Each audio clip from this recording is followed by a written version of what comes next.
현재의 길이, 여기서 시각과 시간의 차이를 살펴본다. 시간은 때의 흐름과 그 흐르는 크기를 말한다. 시각은 그 흐름 가운데 특정한 때를 일컫는다. 그런데 인간의 모든 행위는 현재라는 시각에만 일어난다. 과거의 행위는 추억으로 남고 미래의 행위는 상상 속에 살고 있을 뿐이다. 혹시 우리말 사전에서는 현재를 어떻게 정의하고 있을까? 과거도 아니고 미래도 아닌 지금이라 표현하고 있다. 조금 아리송하다. 현재를 더 잘 이해하려면 아무래도 신뢰를 들면 좋겠다. 간단한 예로 음식을 섭취하는 행위를 살펴본다. 음식을 떠서 입에 넣는 행위가 마치 모두 현재 시각에 이루어진 듯 보이지만 사실은 현재라 불리는 순간들이 연속으로 겹쳐져 이루어진다. 즉 음식을 씹는 순간을 기준으로 살피면 음식을 떠서 입으로 가져온 수를 알 수 없는 많은 현재가 모두 과거의 행위로 바뀐다. 우리가 현재라 착각하는 시각 속에는 과거로 흘러버려 이미 과거가 된 현재가 끼어들어 있다. 또 다른 예를 든다. 천둥과 번개가 친다. 언제나 번개가 먼저 번쩍거린다. 그리고 얼마 후 천둥 소리가 들린다. 천둥은 번개와 동시에 발생할 터인데 우리에게는 시차를 두고 들린다. 번개가 치는 곳의 현재와 우리의 감각기관에 도달하는 현재는 제각각이다. 또 다른 예를 든다. 현재를 잘 포착하려면 사진을 찍어두면 좋다. 하지만 그 한 장의 사진에는 실상 무척 다른 현재가 모여 있다. 기계적 한계 때문에 셔터가 작동하는 시간이 꽤 길다. 그 셔터가 열려있는 긴 시간에는 무수한 현재가 들어있다. 그리고 먼 거리의 풍경이 찍혔다면 그쪽의 현재는 여기 현재와도 또 달라진다. 빛에도 속도가 있어서 그렇다. 어떤 정치가의 연설을 들어본다.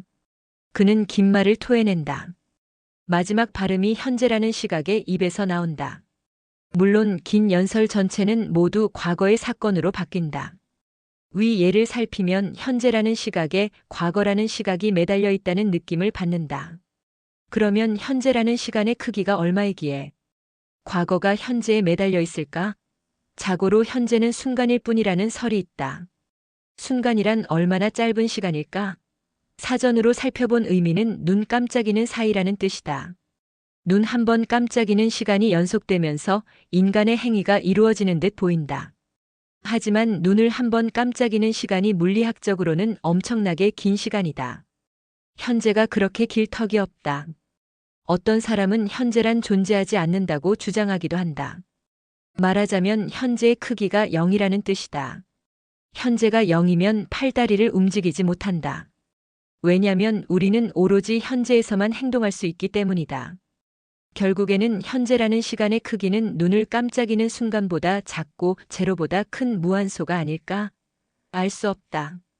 현재라는 시간의 크기를 측정하는 것은 불가능에 가깝다. 그것은 과거와 미래 사이의 중간 지점일 뿐이며 인간의 감각이나 도구로 정확히 포착할 수 없는 무한소와 같은 존재다. 이 글의 제목이 현재의 크기인 이유도 여기에 있다. 그것은 존재하지만 동시에 알 수 없는 미지의 영역으로 남아있다.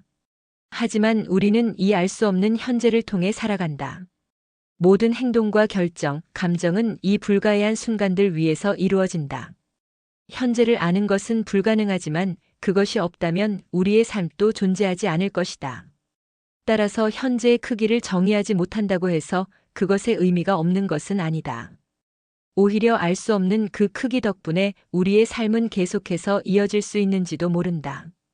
결론적으로 현재의 크기를 모른다는 사실 자체가 우리가 삶을 살아가는 또 다른 이유가 아닐까? 알 수 없음이 곧 가능성이고 무한의 시작일 테니까 그렇다.